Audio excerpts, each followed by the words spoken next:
Thank you, Bill. Thank you very much. Good morning, good afternoon to you all. Delighted to take a break from my vacation. But you know, working that when 4 years ago, I was here for a week. Bill hosted me for a few days, and I thought that I didn't feel like working. I thought I was still on vacation, but even though I was working. So, I mean, you know how blessed and lucky you are to work here. For those of you who work on the peninsula. I don't have my co-author with me. I am on vacation. I have not read my own paper for a while, and I'm aware that in this very room there's at least 2, 3, maybe 4 others that I don't know, people who know some of the details of what we are writing about better than we do. Our purpose in doing this paper was twofold. First of all, yes, of course, there was the American debate prompted by the election of Donald Trump. And I realized at some point that there were very few recent comparative overviews of how things are happening in the nuclear decision-making field in other countries. There's a very famous 1974 something report by the Library of Congress. There's a recent 2 years old report, the shorter than ours, obviously, by the Union of Concerned Scientists. And we thought that could be useful to bring to the community a comparative analysis, a more detailed comparative analysis. So I think I believe that in our paper we are bringing on for a number of countries details which are really interesting. Some of them may be new, not necessarily to everyone here, but at least to many of you. And we're trying to start a comparative analysis at the end of our paper. On my end, I had written a book and a documentary on the relation between the French president and his nuclear weapons. I'm saying his because we've never had a female French president. That may happen. And you know, France is very interesting, in particular in that respect, because I think it's really one of the only countries where the possession of nuclear weapons has had a direct impact on the nature of the regime. The fact that we elect our president directly is to no small amount due to the fact that de Gaulle wanted to have the legitimacy, to be seen as having the legitimacy to use nuclear weapons. So through a small grant by the Plowshares Fund, which we are thankful to, we ended up doing this monograph, and I'd really be interested. I'm not gonna, of course, summarize it. I think I'd like to lay out, because I assume that some of you may have not read it, at least skimmed through it. So I'm just gonna bring your attention to a couple of points which we thought were particularly interesting. Some of them were unexpected to us, and I think that this is something that if we continue to have new details, maybe corrections. There's one country in particular who was very keen to give us corrections. I'll talk about it in a second. Maybe we'll do a new version in a year from now, electronically. We'll discuss it, but if needed. So I think it's really useful for the community. And when I said community, it's not only here, but also the overall nuclear policy community and defense community to have this sort of compendium of procedures. The basic problem of nuclear weapons use decision is a dilemma which is as follows. Many factors drive you towards adopting a solution where a single person can and should decide on the use of nuclear weapons. I call it credibility, legitimacy, and surety. Credibility, because the adversary has to be certain of the fact that you will respond. If it's collective decision-making, then the adversary may be less sure that you will respond. There's also the speed factor, if needed. If a nuclear attack comes at you and you want to strike before the weapons reach your territory, then speed is of the essence, and this also drives you towards adopting a single-person decision-making. The second factor is legitimacy. If you're directly elected by the people, as is the American president, the Russian president, or the French president, some others, you may be seen as being more legitimate than if you are a different kind of political authority. And finally, surety in the broadest sense of the term. If a single person or his or her designated successors have the code, then it makes for a safer system. You get into this what Peter Fever has famously called the always/never dilemma or principle. The basic principle of nuclear weapons use authority in each and every country, even though not all of them implement it as much as it is the case in the US and France, for instance, is that the weapons are always supposed to explode if authorized or so ordered, but never supposed to explode if not authorized or not so ordered. Then again, you have a Trump factor, or it's not only about Donald Trump.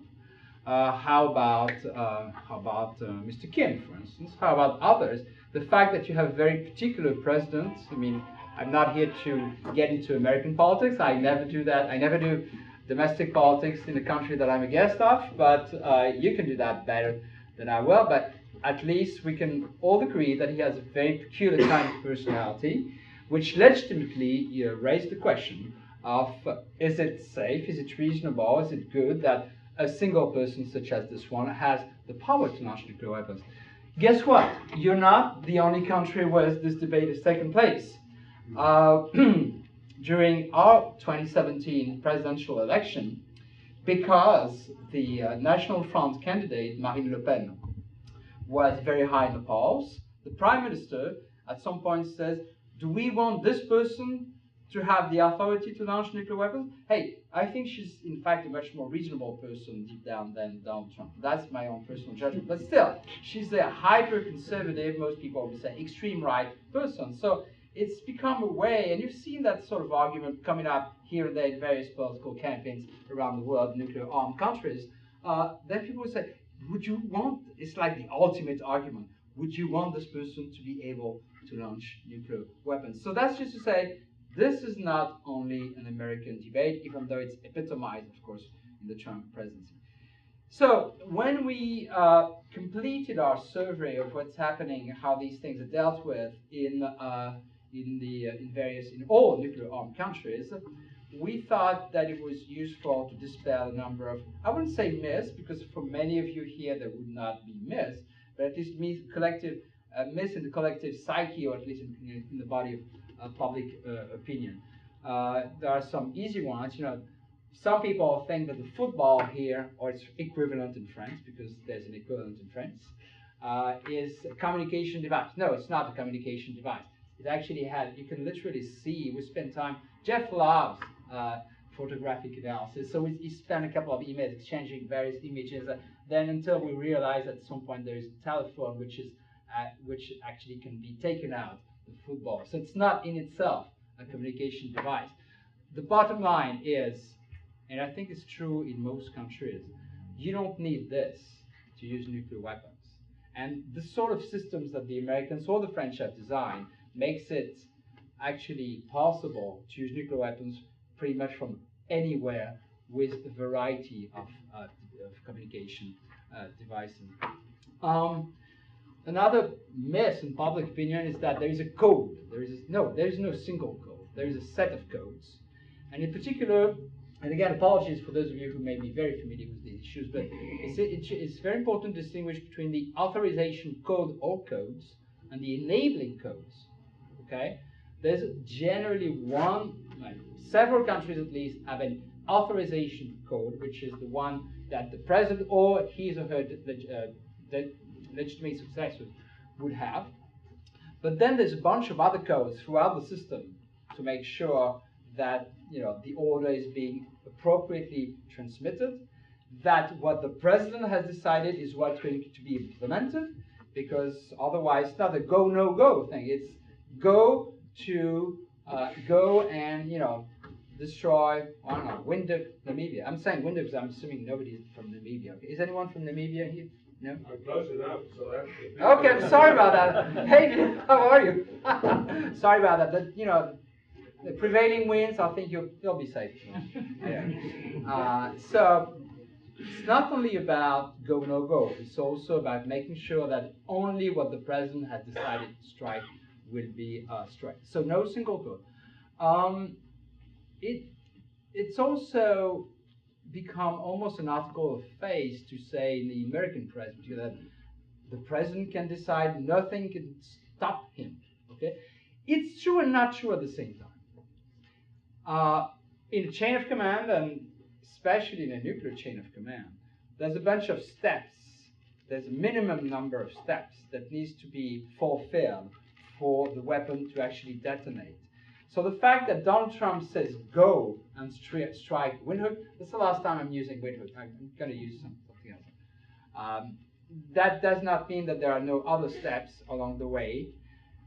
Generally speaking, in a country like the United States or France, the system, we describe it as the system as being automated but not automatic.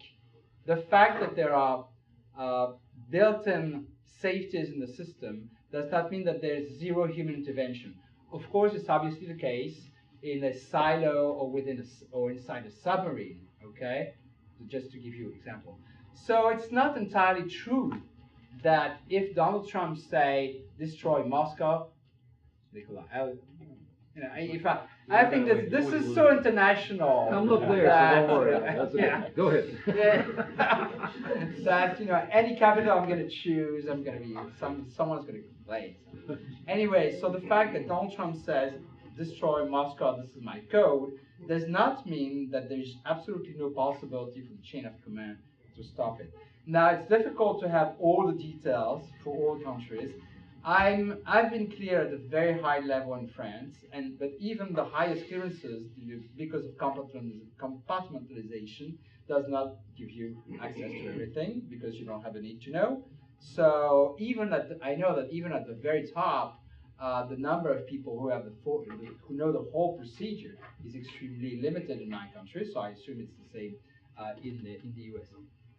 Another myth is that some countries like Russia have had completely automated system. Now others have written on this much better than I have, including my friend Nikolai here, but also others like Hoffman and the Dead Hand. People have confused, and Nikolai, correct me if I'm wrong, people have confused perimeter and dead hand. Perimeter was a system an emergency launch rocket system which the US used to have, by the way, in the 70s, but which does involve human input, okay? And the dead hand system, which was just a concept, I believe, correct me if I'm wrong once here. So the idea that some countries like the Soviet Union or even Russia today would have some completely automated system like a nuclear weapons fall on your territory and then retaliation is automatic, a la Dr. Strangelove, okay? It does not really, the mineshaft gap and stuff. It's not real as far as we understand.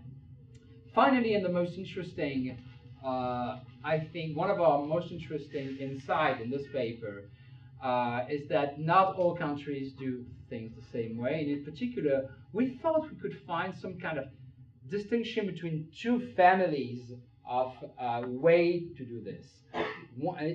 Political traditions matter.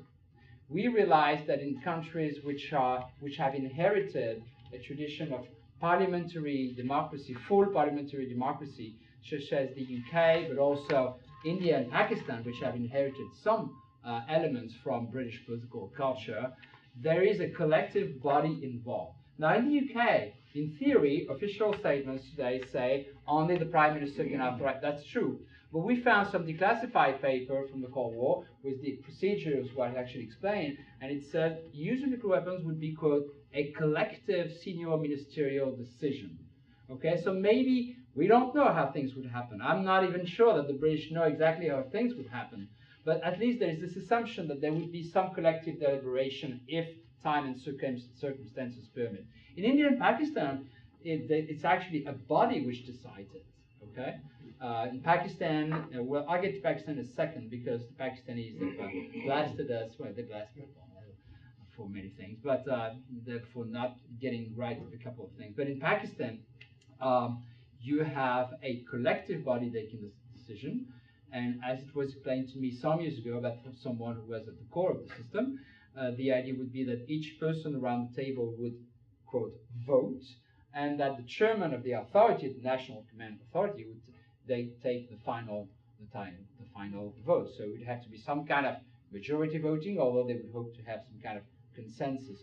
What happens if there is no consensus or if there is only a minority? Who knows? Some people would say, well, the military have the cause, so therefore, obviously, the military would do whatever they want.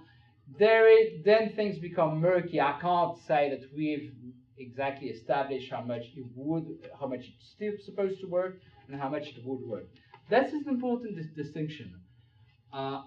Nobody knows exactly how a decision-making process, which is established on paper in peacetime, would work in wartime. When I say in wartime, that moment is those final hours or minutes where a president or a prime minister is going to decide on nuclear weapons use. Nobody knows. We all know, many of you I'm sure have worked on crisis decision-making. Even the best laid plans or procedures sometimes are thrown out of the window at the last minute. Now, of course, this does not take away the fact that you have specific coding systems and procedures to follow for physically using nuclear weapons. But nobody knows exactly whether a process which is supposed to be deliberative on paper would be really deliberative during those final minutes where a president or prime minister has to decide. Then you have models, a second family of models, which are much more in the quote presidential tradition. So we call them the presidential model. We call them presidential model. The United States, Russia, or France. This is not a trio that you find always grouped together, okay? But we thought that these three really had a model that we call presidential model, because it really focuses on the decision taken by a single person. Finally, we have in between those sui generis models, China and North Korea. We thought we could get some information on how the decision is supposed to be taken, but it's obviously very hard.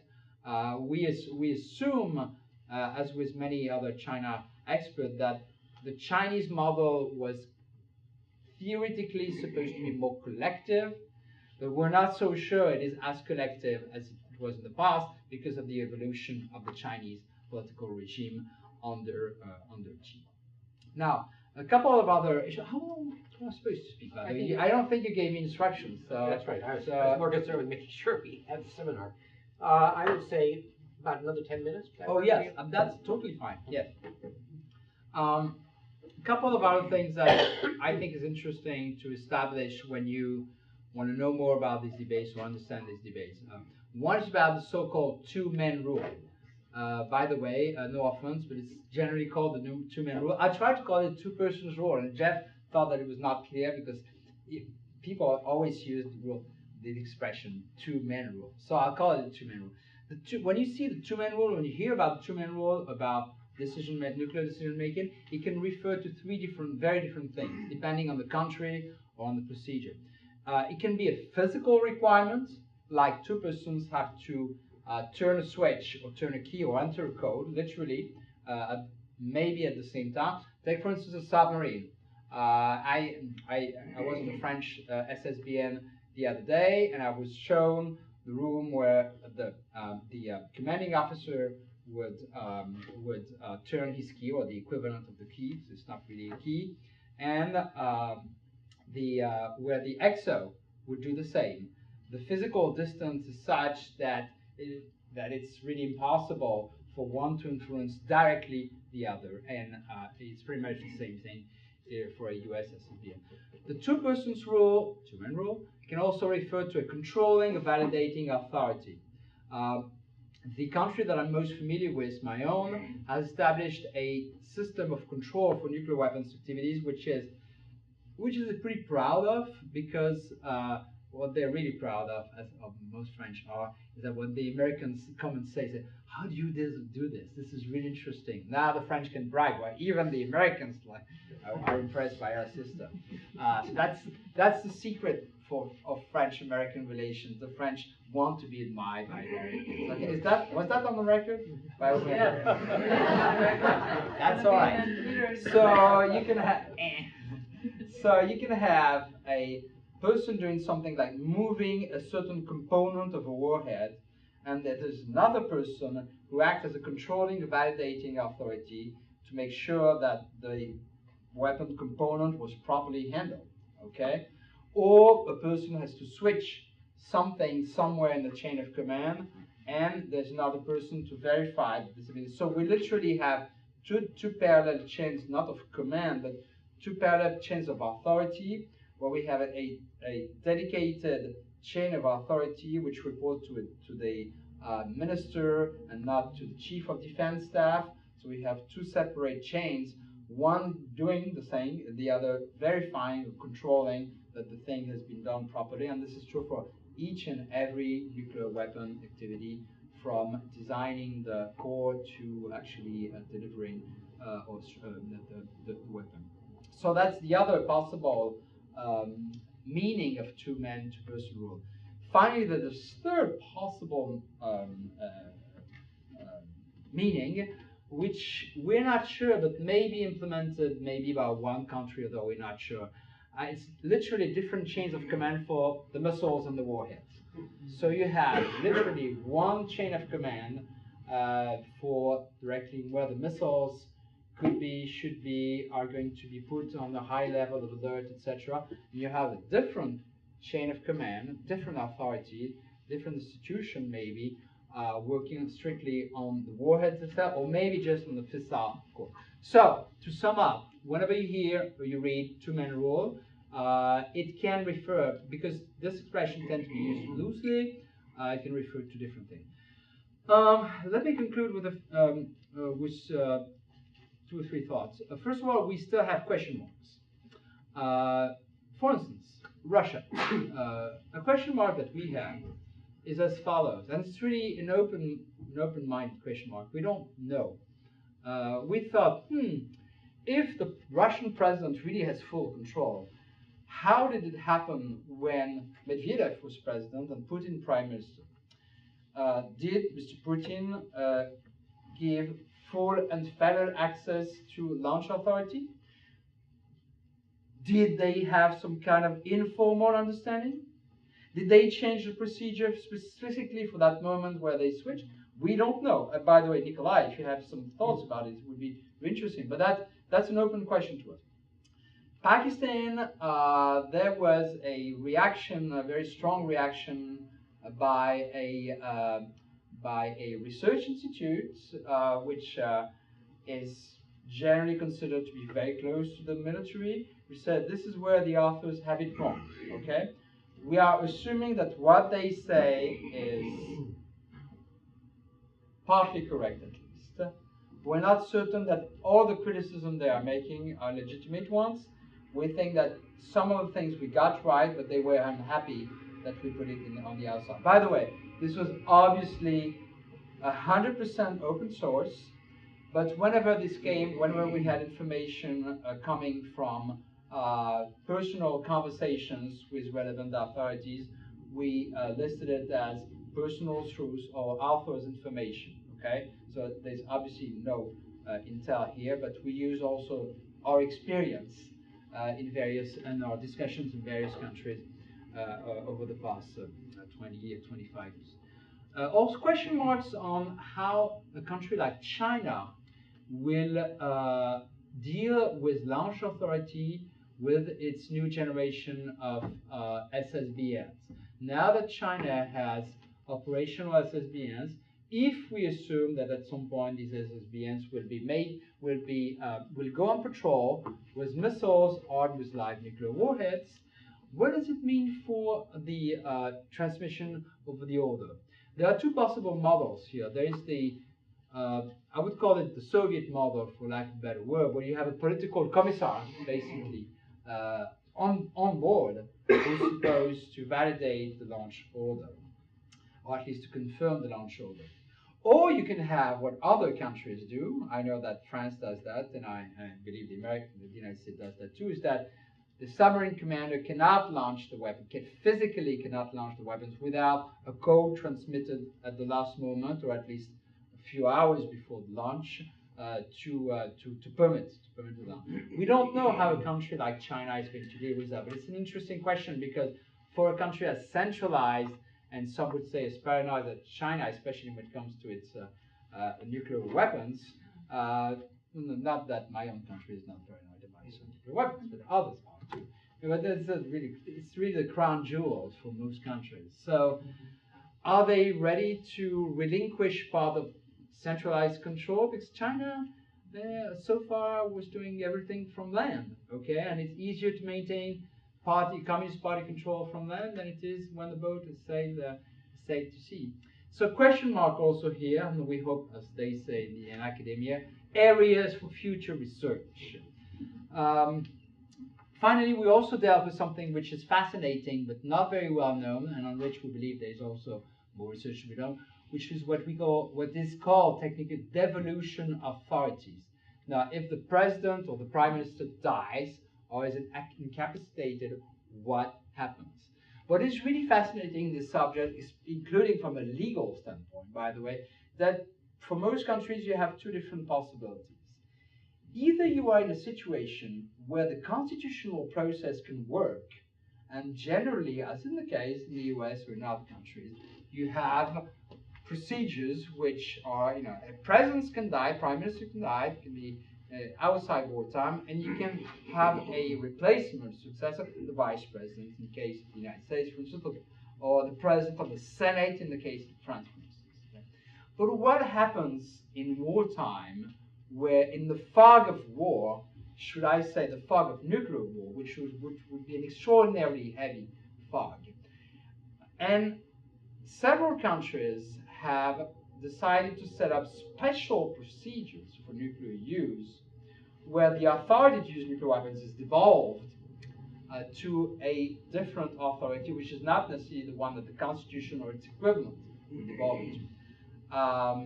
Well, in the US, you have the designated survivors system, for instance, okay? In the UK, you have this old system called the nuclear deputies, which they re-established after 2001.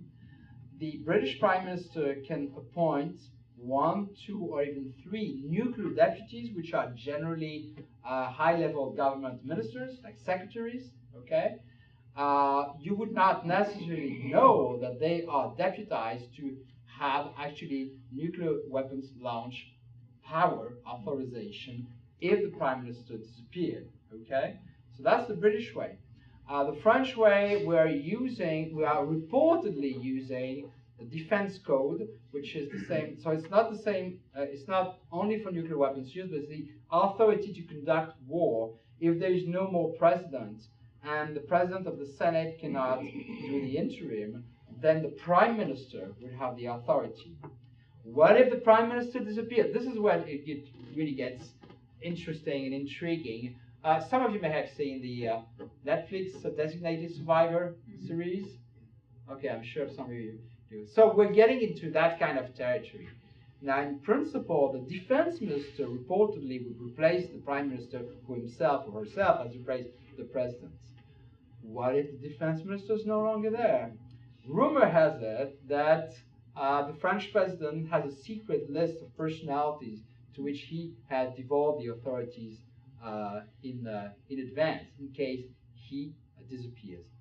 If those rumors are true, the identity of some of these people, I'm told that the identity of some of these people would be like very high, very senior, wise persons, wise politicians, wise men or wise women. So politicians with a lot of experience who are not necessarily part of the government, but who remain outside, but they would be wise persons.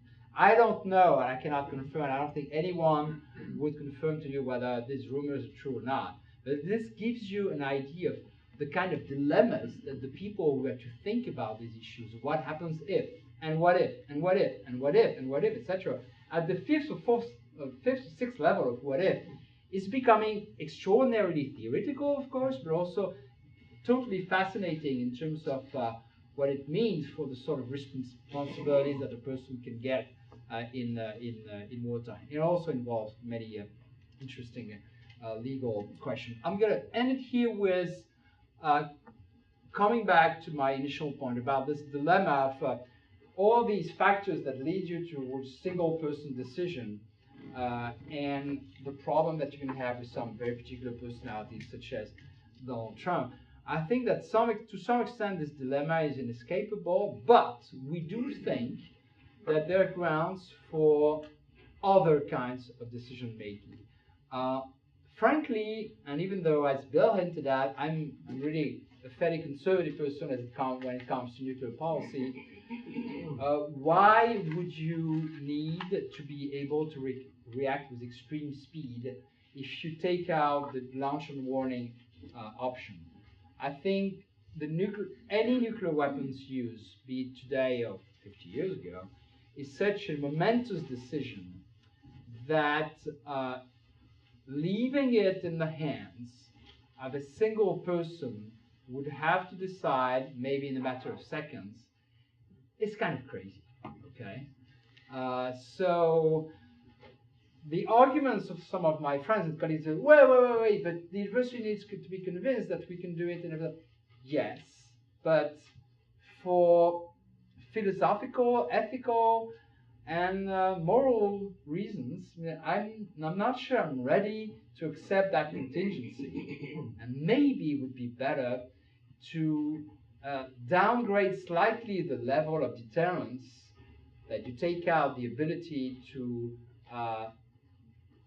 retaliate in terms of launch and warning, while keeping the authority to retaliate anyway. I'm not saying that we should take out that ability, but I have doubts about how much this is necessary for deterrence to be established. Likewise, are we certain that for countries which have, at least on paper, a collective decision-making for nuclear weapons use, are we certain that their adversaries are not deterred? My point is, the goal is deterrence. The goal is to avoid war and to avoid nuclear weapons use. I'm not sure that adversaries of India or Pakistan, for instance, are less deterred by the fact that on paper at least, I keep saying on paper, but on paper means principles, and principles are important, especially in democracy. So, do we really think that the adversaries of India or the adversaries of Pakistan are less deterred because there is on paper a collective decision making? I don't know. I'm not quite sure. So I'm just saying that these are areas where even if you are a fairly conservative person on these matters, there are legitimate grounds for questioning the validity of current arrangements. And what I personally do not like about the American debate today on these issues is that either you are a Trump supporter or you are, take that away from him. Well, again, without getting into U.S. domestic politics, I think your debate, as much as ours, deserves to be a little less polarized, and the people like Bill and myself in various formats, and we try to build bridges between various policy communities. So I think that in this very important, highly theoretical, but extremely symbolic and ultimately very, very fascinating area, there are grounds for more thinking, with or without Mr. Trump. Okay.